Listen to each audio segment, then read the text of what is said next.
What do you make of a Tank? Roach. I'm Lamont Roach. We've been cool since we was in the amateurs. So Lamont, I always knew Lamont was, he wasn't coming to lay down. I've been knowing Lamont since we was kids, so we came up in the amateurs together.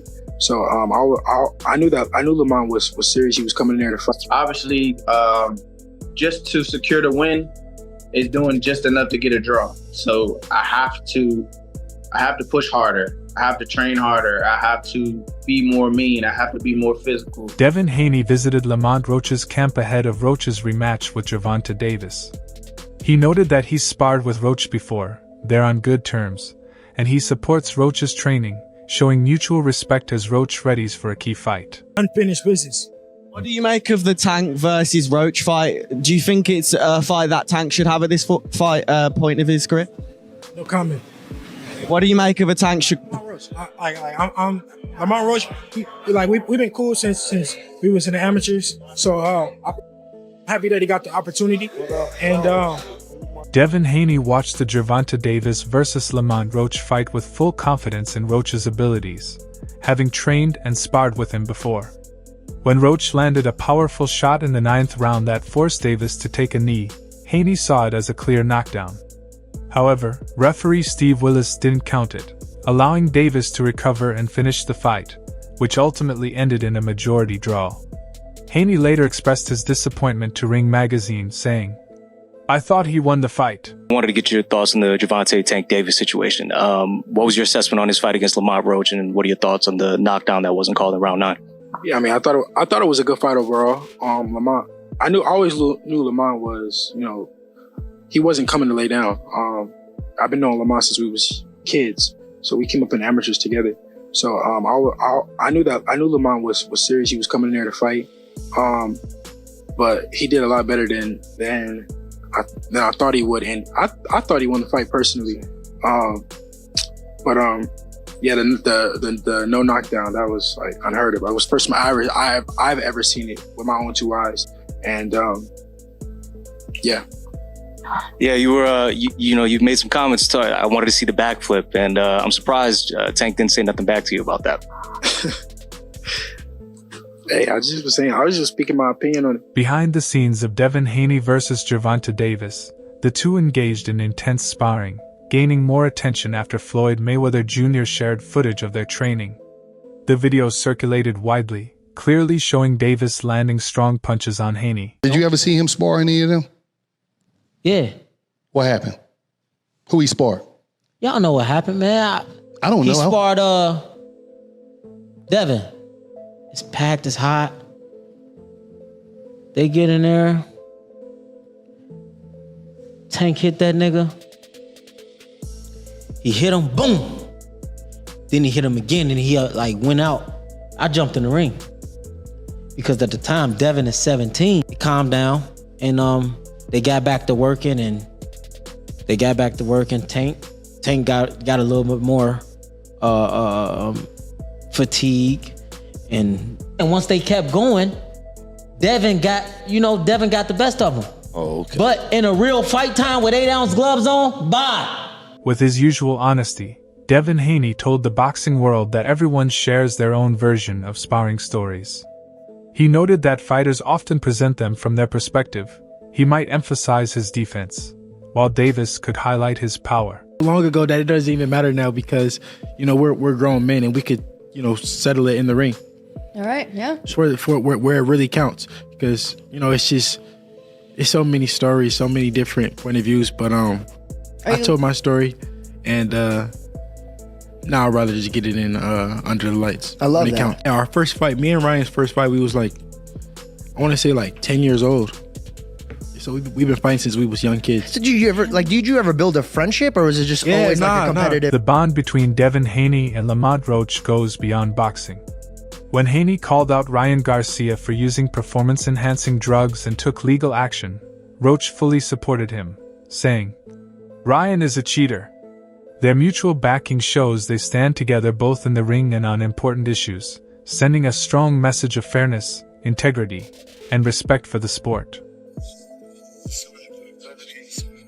Oh, I'm not too into the political side or whatever they got going on. I think Ryan's a cheater. I speak out against that. That's dirty. I don't care about nothing else that's dirty in our sport. Our lives are at stake. Whatever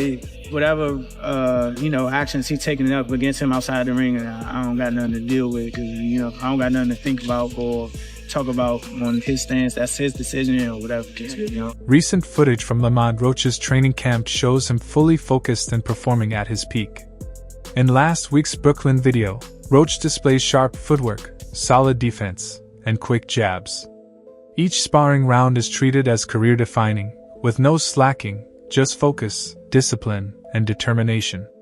Every move in the ring is a chance to settle the score from the controversial draw, silence critics, and prove he's a true contender in the rematch. Yes, sir. Come on, quick. Drop those hips. Nice. Come on. Give me that explosion. Rip. Good. There it is. There it is. Come on. 10 seconds. Breathe. Come on. Come on. Time. Yes, sir. In this camp, Roach has taken a more focused and thoughtful approach, aiming to make every punch count. Technical analysis shows he's not just increasing his volume but training with purpose and controlled aggression. He's fine-tuning his punch placement, timing, and power, having taken feedback to heart that while he did enough, he lacked a strong finishing touch. Roach now looks fully committed, training with greater intensity and precision to leave no doubts when the moment arrives. I have to do more. Obviously, just to secure the win is doing just enough to get a draw. So I have to push harder. I have to train harder. I have to be more mean. I have to be more physical. I have to do a lot. I have to do everything just a little more. And I think that will definitely put me over the hump, and I'm more than motivated to get back in there, get back in the camp, and work hard so I can secure a victory over a pound-for-pound fighter, in which I believe that I am myself. Roach's background comes from a standout amateur career full of national titles and tough competition.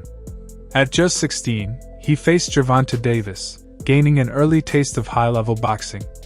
That experience shaped his mindset, fostering focus and respect for the sport.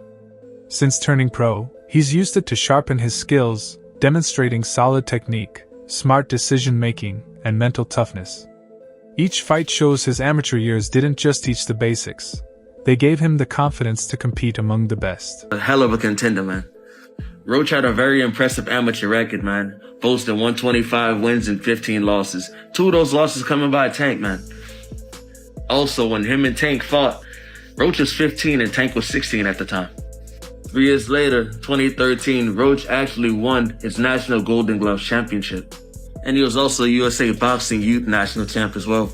Hey, yo, we're gonna be checking for any suspicious opponents on Lamont Roach record. He's 25-1 with 10 big wins coming by the way of knockout, my people. He's in the super featherweight division. He's ranked number 14 in the world and number 3 in the USA, my people. He has a WBA title right now in the super featherweight division. He's fighting Gervonta Davis in December, but you know we gotta check how he even got there and how he started his career. His pro debut, he went against Victor. He was 1-3. That's fine. It's your pro debut. First fight as a professional. You feel me? I ain't gonna get at you. Next person was 1-6.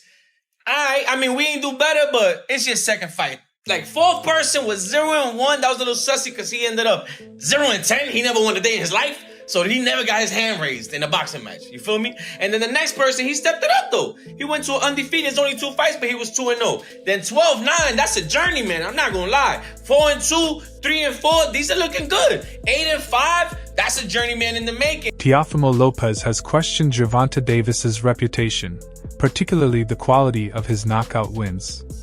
He argues that Davis has mainly faced opponents with limited experience, implying his record may be overrated.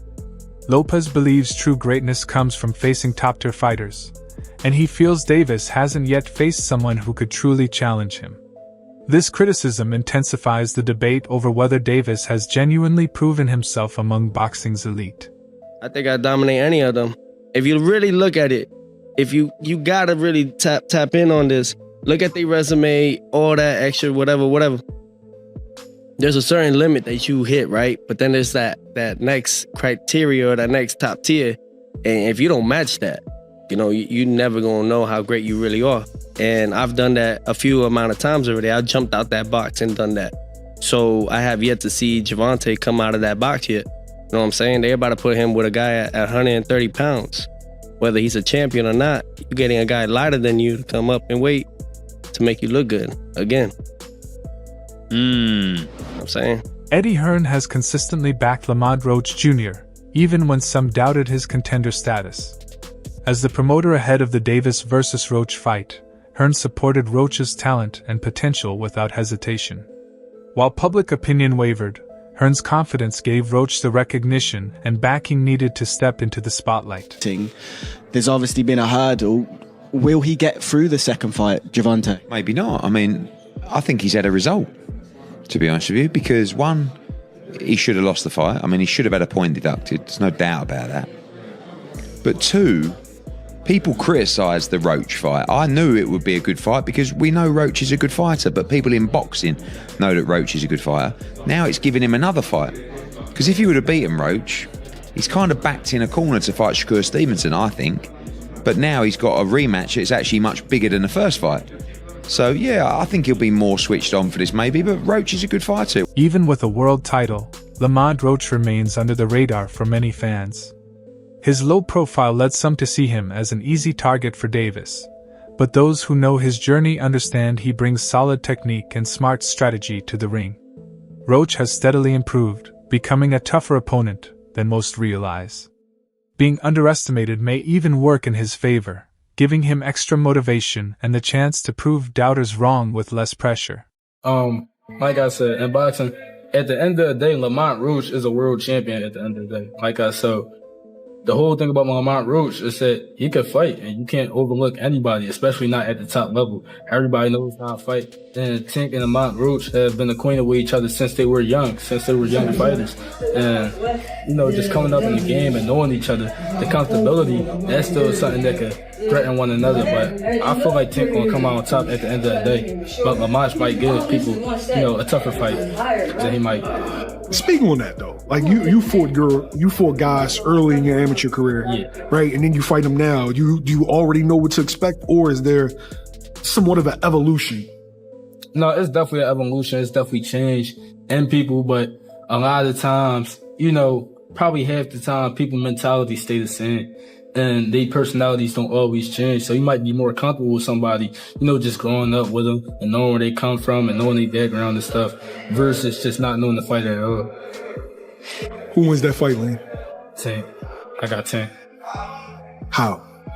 I don't know. I feel like Tank might break you down, work his way to a knockout. Because Tank is great at breaking fighters down. You know, just punches his way into it, boxes his way into it. As the rematch approaches, Lamont Roach appears calm, focused, and confident. His training videos and interviews show a fighter who believes in his skills and his chances against Davis. He's not just competing, he's preparing to take control. His demeanor shows he's unfazed by the past and ready to flip the script, suggesting this fight could unfold very differently than the last. I feel like you got a certain confidence about this fight that I've interviewed a few different Tank opponents, and everybody gonna say like, yeah, you know, everybody say this shit. That's what you're supposed to say, right? Like, I'm going into a fight. I don't think people thinking they're gonna lose, but it just feels like you have a different confidence than most other people. Where do you feel like that comes from? That's just how I'm wired, bro. I ain't never backed down from nothing. I damn sure ain't never wanted to come second to anything. So why would it change? Lamont Roach's father and trainer has praised his son's hard work in camp, highlighting his focus and progress since their first fight. While supporting Lamont, he's also questioned Gervonta Davis's mindset ahead of the rematch, observing how Davis handles pressure and attention. This perspective adds depth to what's shaping up as a highly anticipated fight. Like I expected, but I knew my son was game. Training camp, he was so focused and locked in. I knew that we was gonna put on a great performance, and it was kind of like stolen away from him a little bit with the decision. But the world got to see how good he is, so that's the blessing to come out of this. So he really stamped himself in the boxing world more so with this performance. So like I say, that's why it's bittersweet. Is it we get it. We talked to the team. You know, he fresh off. He fresh off this fight just like everyone else. You know what I'm saying? He might be talking off some whispers or things like that, but I don't know his plans. I don't know his management team and stuff like that. But I know the fans want the rematch, and you should get the fans what they want. Do you think we could see a rematch take place back in Washington now? That'd be great. Why not? They just broke the Barclay gate, so I think it'll sell out fast back home. Claressa Shields has voiced concern over Gervonta Davis's recent behavior, questioning its potential impact on his performance. She highlighted that mental health plays a key role in a fighter's success, especially when emotions and outside distractions accumulate. I feel like Gervonta is a hell of a fighter, but he needs to get his mental together. When I hear some of his interviews and I see some of the stuff that he's saying, I can just tell that he's not in love with the sport no more. I can tell that he didn't get his just due. I mean, it was crazy to hear that he said he got evicted out of a house or something like that. Mm-hmm. And I was just like, what in the world? And like that type of stuff, when you've been fighting and knocking people out and fighting main events. I mean, he fought four main events here at T-Mobile against some of the best fighters. And it's just like, to see that he got evicted from his home and all this other stuff. Now he got kids and, you know, he's not signed with TMT.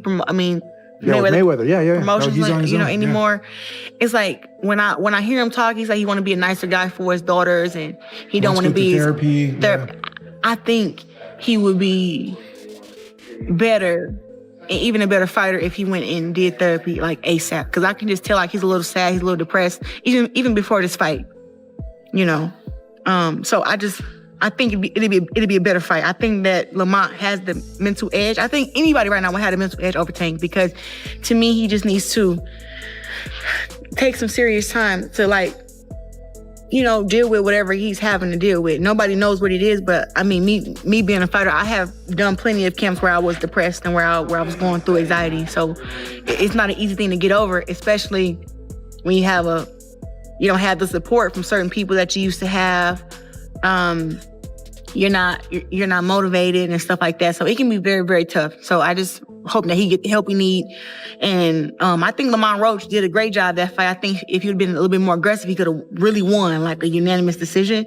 But he kept stepping off the gas. So, I mean, now that he can take Tank punch, I think Lamont will be even better in the rematch because he's going. Reflecting on the first fight, Coach Bernie noted moments when Lamont Roach could have taken more control. While Roach performed well, he also missed opportunities. For the rematch, Bernie is emphasizing a more aggressive plan, maintaining Roach's strong defense while adding pressure and pace control. The aim is not to change his style but to refine the tools that can win close rounds and help him command the fight. But he did good, Lamont Roach.